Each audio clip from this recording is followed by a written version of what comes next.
พี่น้องนี่เอาอีกแล้วนกกดเอาพี่น้อง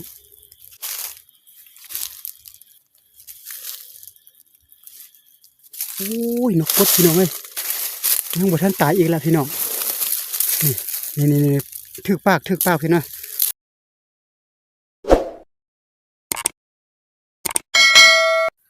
สบายดีพี่น้องเมื่อนี้ก็ได้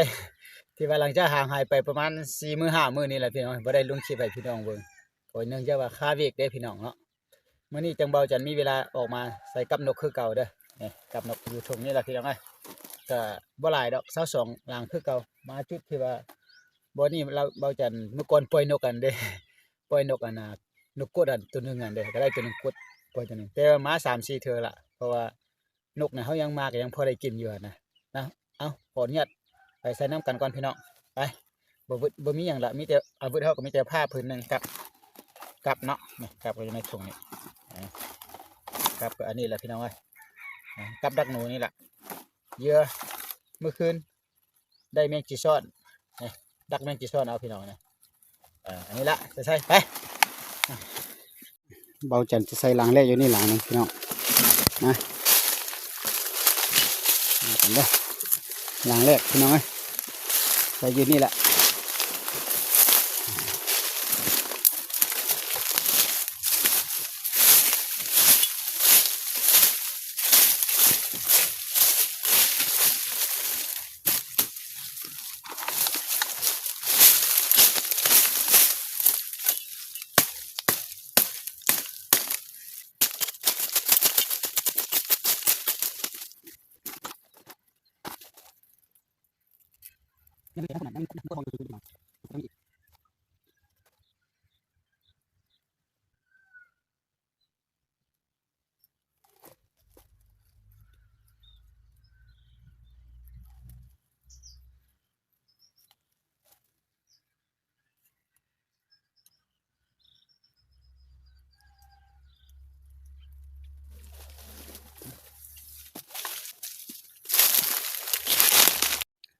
พี่น้องอยู่นี่นกกดมานอนอยู่นี่เลย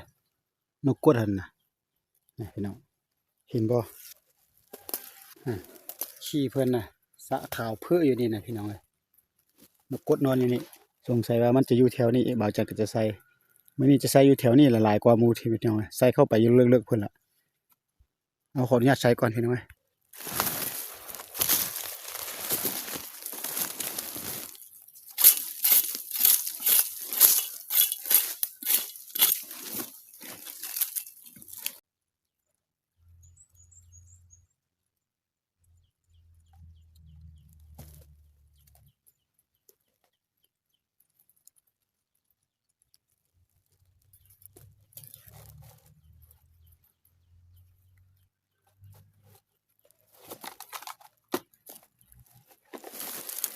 บัดนี้บ่าวจันขออนุญาตใส่กันเด้อพี่น้องเด้อใส่อนุญาตจนกรรมให้มันมืดก่อนพี่น้องกับ22หลังสิหากันใส่กับ3หลังซื่อๆเด้อพี่น้องขออนุญาตใส่ก่อนใส่แล้วก็จึงค่อยบางเทื่อน่ะตัวที่ใส่ก่อนเฮาก็จะเบิ่งมือนะบางเทื่อก็บ่ทันเบิ่งแล้วก็มันลุ้นตอนยามเด้อเอาขออนุญาตใส่ก่อนพอกันตอนยามเพิ่นแล้วพี่น้องสบายดีพี่น้องตอนนี้บ่าวจันก็ได้เวลาออกมาเบิ่งเขี้ยวนกเด้อกับนกกันแล้วพี่น้องมื้อเช้าใส่ไว้22หลังนะตอนนี้ก็อยากมาสวยนิดนึงมื้อนี้นะ1 โมงปลายแล้วพี่น้องเพราะว่าคาเวียกเฮ็ดเวียกอยู่เฮือนน่ะนะแล้วก็เลยว่านี่พาพี่พันน้องออกมาเบิ่งน้ำกันเนาะกำลังย่างเข้าไปป่านี่แหละพบวันนี้ก็มา3 เทื่อ 4 เทื่อเดี๋ยวนี้ละแต่ก็ลุ้นน้ำกันว่าจะมีตัวมีแต้มบ่เนาะพี่น้องเนาะเขาจะได้หมานอยู่บ่หรือว่าจะเหี่ยวก็บ่จักก็เบิ่งน้ำกันพี่น้องไปเริ่มจะเข้าป่าเลยบัดนี้นะไปบัดนี้เริ่มเข้าป่าแล้วได้บัดนี้นะไปพี่น้องโอ้ว่าสิมานหรือบ่มานก็บ่จักเด้อพี่น้อง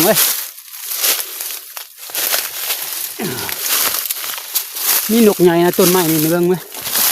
ต้นไม้ตัวนี้มีนกใหญ่มานอนน่ะสูงก้อนนกกดก็มานอนแต่ว่าหน้าเขาถือกับเขาเลยล่ะพี่น้องยังโบราณเลยยังกลางอยู่คือเก่าพี่น้องโอ้บ่นี้นกบ่มาเนาะเยอะก็หมดต่อหมดละพี่น้องเก็บก่อนเด้อหลังแรกก็โบราณครับ บนใดมีนกกดลายนี่มันบ่กล้าลงเด้อว่าเอ้าพี่น้องนี่เอาอีกแล้วนกกดเอ้าพี่น้อง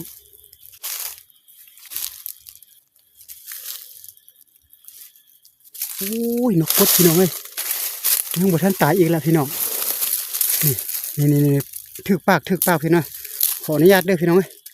หากระทึกพี่น้องนี่จากนั้นเมื่อก่อนมันจะออกโอ้ตัวเลขแห้งมันมาอีกแล้วนี่เทียบเลยแห้งมาหลังที่สองมาแล้วเห็นบ่พี่น้องเห็นบ่ขออนุญาตเอาไปพี่น้องเอ้ย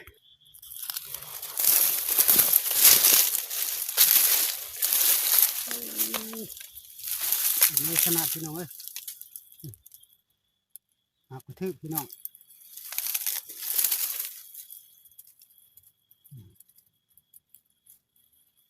น้องเอ้ยนี่มันอีกแล้วเต็มเลย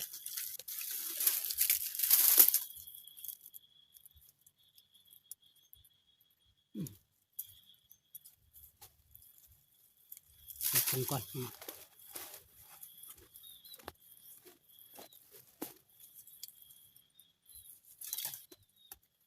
เต็มเลยแห้งหมานเฮามาเลยเด้อนกกดว่าเลย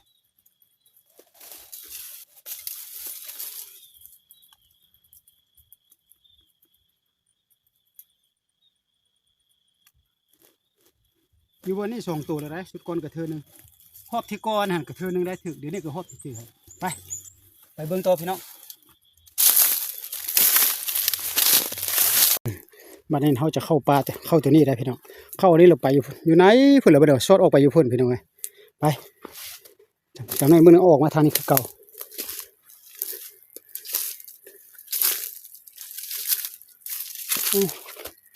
หลังนี่ลันบ่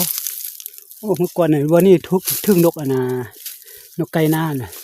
เดี๋ยวนี้โบราณละพี่น้องไงเพราะว่าเขาใส่แต่บอลเก่าหลายเธอมันหูละบ่มาหอบนี่อยู่คือเก่าพี่น้องเก็บก่อนเด้อไปคอยยามไปน้ำกันละจะหมานอีกจักตัวบ่หรือว่าจะหมานตัวเดียวก็บ่จัก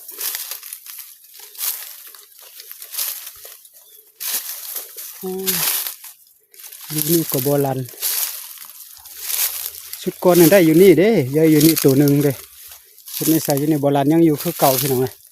ขออนุญาตเก็บก่อนไปหากระยามกับสีหลังพี่น้องเลยโบราณด้วย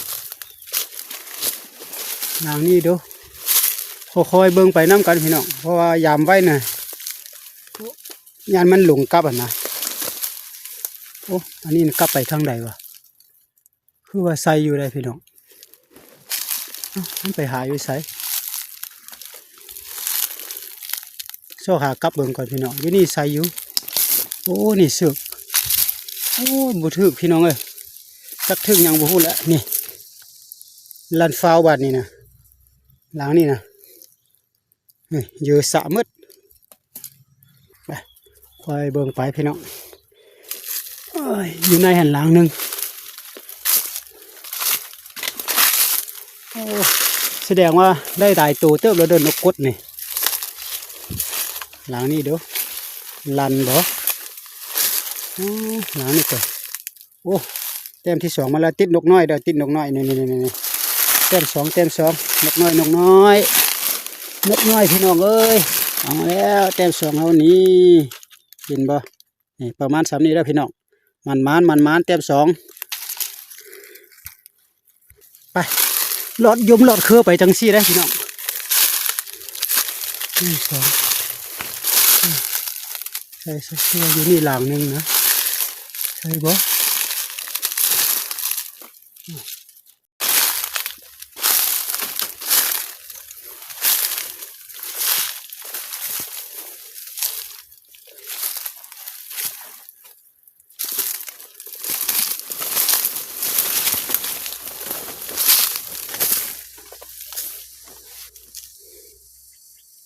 เข้าไปเท่านี้บ้านี้นะโอ้ยไปกันยากเว้ยนกกดมาอีกบ่นกกดนี่หลังนี่อยู่ซื่อ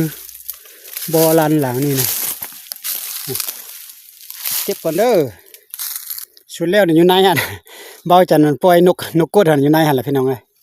อยู่ในตัวนั้นหลังนี้หลังบนนี้ก็ใส่แต่บนนี้บ่ถึกมันถึกอยู่หั่นไปเฮาไปเบิ่งทางนี้ก่อนสุดแล้วในบนนี้แหละพี่น้องถึกเลยเบาจันปล่อยหั่นน่ะแต่เดี๋ยวนี้ก็ยังอยู่คือเก่าโบราณไว้เดี๋ยวนี้นะไปเบิ่งตัวนี้ก่อนอยู่นี่หลังนึงเก็บหลังนี้ก่อน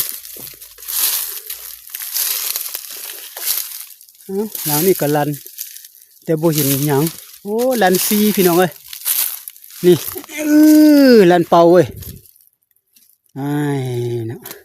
สองหลังแล้วลันฟรีบ่ถึกนี่นะบ่ลันก็บ่เป็นหยังคอยลุ้นไปพี่น้องเอ้ยยังกลับหลายหลังอยู่เก็บหลังนี้ก่อนสูงก่อนเมื่อก่อนเราอยู่ถืออยู่นี่แหละเราจะเห็นนกกระปืดออกกันนะเดี๋ยวนี้หมดส้มโอ้ตอมเยอะหมดเลยนกบ่กล้ากินเราแบบนี้นะปลาแบบนี้นี่ส่วนหลายนกน้อยบ่คอยถือเด้อพี่น้องเพราะว่ามันมีนกกดเด้นกกดมันกินนกน้อยอ่ะนะคันถือเลยเป็นถือนกใหญ่คันบ่ถือเลยบ่ถือเลยเด้พี่น้องนี่นะหลังนี่ก็บ่ถือพี่น้องไปเบิ่งหลังนี่ก่อน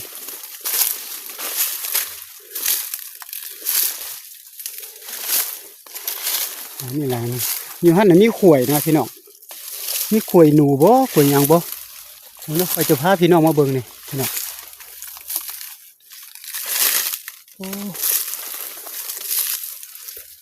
โอ้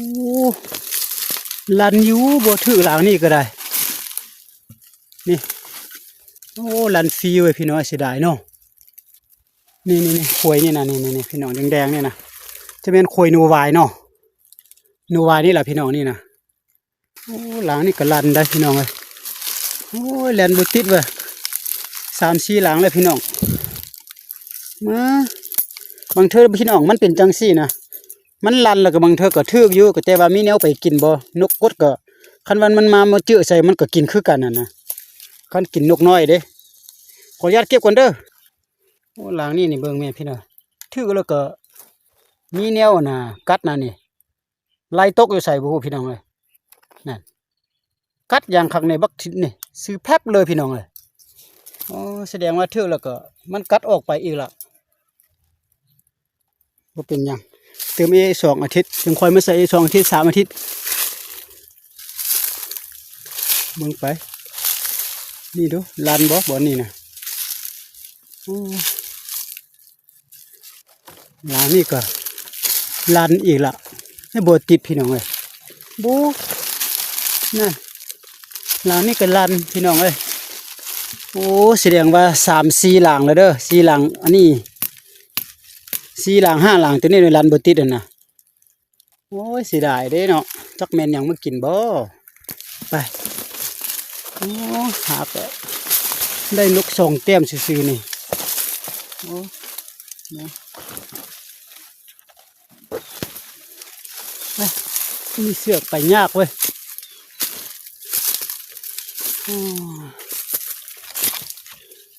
หลังนี้สะพัดโบราณยังอยู่คือเก่าหลังนี่นะนี่โอ้หมดซุ่มต่อมดนะเยือนะเบาจันได้ยินนกปืดห้องนกก็ปืดห้องน่ะ2-3 ตัวนะ2 ตัวบ่กูดอยู่หั่นนะพี่น้องรอดไปอยู่นี่เลยนี่หลังนี่ก็ลันโอ้ยพี่น้องเอ้ยโบติดหลังนี่ก็ได้เนี่ยโอ้ยถือกันนะแมงจิบอันนั้นพี่น้องเอ้ยแมงจิโก้มันมากินเหยื่อให้เก็บหลังนี่ก็จะมาเอา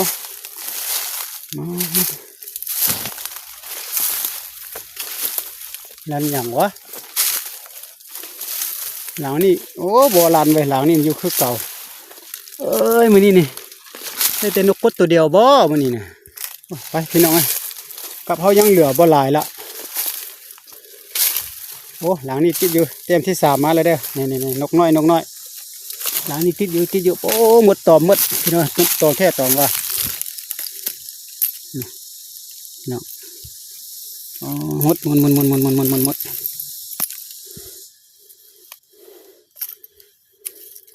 นี่ เต็มที่3พี่น้องนกน้อยขออนุญาตเก็บก่อนเด้อพี่น้องไปย่างไปต่อพี่น้องเอ้ยใส่เลี้ยงกันไปเลยได้บ่นี้นะโอ้เต็มที่4มาแล้วนกน้อยคือเก่าเด้อนี่เต็ม4มาแล้วหมดตัวหมดพี่น้องเอ้ยเต็มหมดส่วนลายนะหมดส้มนะนี่เห็นบ่เต็ม4พี่น้องเอ้ยโอ้ได้ซ้ำนี่ก็ที่ว่ามาไปคอยย่างไปพี่น้องเอ้ยสิมืดกลับแล้วมาทางนี้นี่โอ้นกปืดยังอยู่ทางพื้นพี่น้องยังห้องอยู่พื้นตัวหนึ่งพี่น้องเอ้ย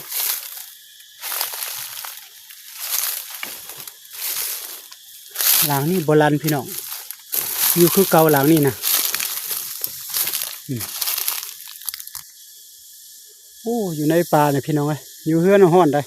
มาป่าทั้งเอาบรรยากาศได้ละกะทั้งเย็นได้พี่น้องเอ้ยอากาศเย็นอยู่ในป่าในภูเนี่ยแล้วตาก็ชื้นชื้นพี่น้องทางนี้แหละอยู่นี่หลังนี่ก็ลันอยู่แต่ว่ากลับไปใส่เนาะโอ้กลับสิเด่นมาอยู่พี่น้องโอ้มันอยู่นี่เต็มที่6แล้วพี่น้องมันอยู่เด้อมันเด้อนี่มันขออนุญาตเก็บก่อนเด้อขอโทษอภัยเด้อพี่น้องผู้ที่ว่าบอกฆ่าสัตว์ตัดชีวิตนะเขาจันก็ที่ว่าขอโทษอภัยเนาะผู้ที่บ่มักเนาะก็ส่วนหลายเบาจันก็เฮ็ดคลิปก็หาอยู่หากินนี่แหละพี่น้องเอ้ยเพื่อท้องเพื่อปากนี่แหละเพราะว่าเขาหาอยู่หากินบ่หาก็บ่ได้กินนะพี่น้องอาศัยตลาดตะลีก็บ่ได้แหละพี่น้องมันแพงเลยความจริงก็แบบของธรรมชาติหายากอีกนี่ก็โบราณเนาะพี่น้องเนาะอยู่คือเก่านี่ครับใกล้จะหมดแล้วพี่น้องเอ้ยจะเก็บแล้วเราจังจะเช็คเบิ้งกับว่าครบบ่อนะเก็บใส่ถุงนี่หมดละ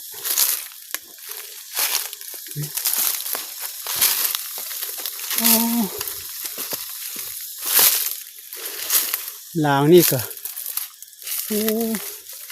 โอ้นี่นกมาตายพี่น้องนี่โอ้นกเขาแหละนี่พี่น้องเห็นบ่นี่ไปอยู่พูดละนี่ประทันละนี่มันถือกับเขาแต่ว่าได้ตายนะนี่ติ้นขยองนี่ไปอยู่พูดละฮันจะเป็นถือปากอีพี่น้องเลย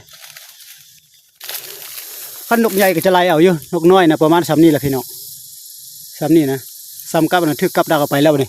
ติ้นของยองลงไปเลยยาอะไรเบาจันกับบ่ไล่แหละให้มันไปซะพี่น้อง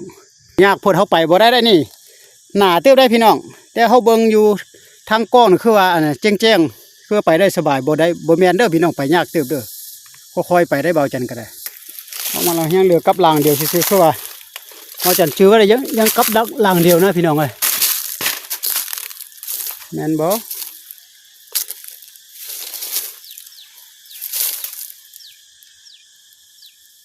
โอ้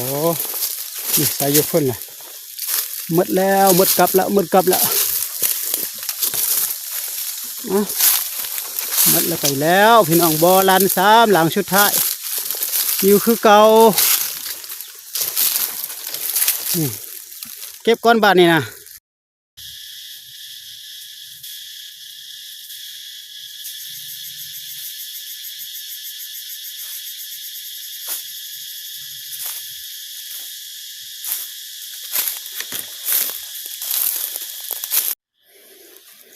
พี่น้องนี่อันนี้เขาก็ได้ซ้ำนี่ได้พี่น้องเลยนี่ได้แต่นกกระปืดเบื้องขามันก็ได้นะพี่น้องนี่ใหญ่ได้พี่น้องเลยนี่นกกระปืดพี่น้องชุดนี้ได้แต่ตัวเดียวพี่น้องก็ยังบ่ทันตายดีได้นี่พี่น้องเลยก็มันประมาณซ้ำนี่แหละพี่น้องมันนี่ได้ตัวหนึ่งกระปืดก็ใหญ่อยู่แต่ได้ยินเสียงมันห้อง2ตัวแต่ว่าได้ตัวหนึ่งแล้วนกน้อยหัน4ตัวพี่น้องเลยนกน้อย4ตัวก็หาอยู่หากินพี่น้องมือหมานมือบ่หมานสลับสับเปลี่ยนกันไปจังซี่ล่ะบ้านมือหมานก็ได้กินบ้านมือบ่หมานก็ได้แต่ตัว1 2ตัวก็มีพี่น้องเนาะสำหรับคลิปนี้ก็บ่าวจันก็พออำลาพระจักรกันเด้อพี่น้องเด้อแต่ว่าพ่อกันไม่คลิปต่อไปพี่น้องการหาอยู่หากินก็ประมาณนี้แหละพี่น้องก็ที่ว่าเขาดังความสุภาษิตเขาเว้าได้มันไปกับมันได้อะได้มันไข่กับมัน มันสู่ขวัญตลอดนั่นนะแต่เบาจันก็หาอยู่หากินบ่แม่นอันน่ะมันหยังล่าสัตว์ทำลายชีวิตของสัตว์บ่แม่นเด้อก็หาอยู่หากินหั่นล่ะพี่น้องบ่มาก็บ่ได้กินนั่นนะขอโทษอภัยผู้ที่ว่าบ่ได้ล่าสัตว์ตัดชีวิตนั่นเนาะขอโทษอภัยเนาะพี่น้องเนาะก็เบาจันก็หาอยู่หากินจังซี่แหละพี่น้องพอได้กุมซุบกุมปากนะเอาขอขอบใจ FC หมดทุกผู้ทุกคนทั้งฝั่งลาวและไทยและต่างประเทศเนาะได้มารับชมคลิปของเบาจันโดนๆจึงเมื่อเห็นคลิปของเบาจันประมาณ 4-5 มื้อต่อเทื่อนึงมีเวลาออกมานะโดยเฉพาะกับแม่นอิงใช้วันเสาร์วันอาทิตย์นี่แหละจึงได้มาหาอยู่หากินก็ได้เอาคลิปนี้ก็เบาจันก็จะอำลาพระจากน้ำพีน้ำนองน้ำเอาน้ำน้ำป้าน้ำลงหมดสุผู้สุคนพี่น้องขอกล่าวคำว่าสบายดีพี่น้องพบกันใหม่ในคลิปหน้าเบิ่งแล้วก็กดกระดิ่งแจ้งเตือนกดติดตามให้เด้อบ๊ายบายพี่น้องสวัสดีครับ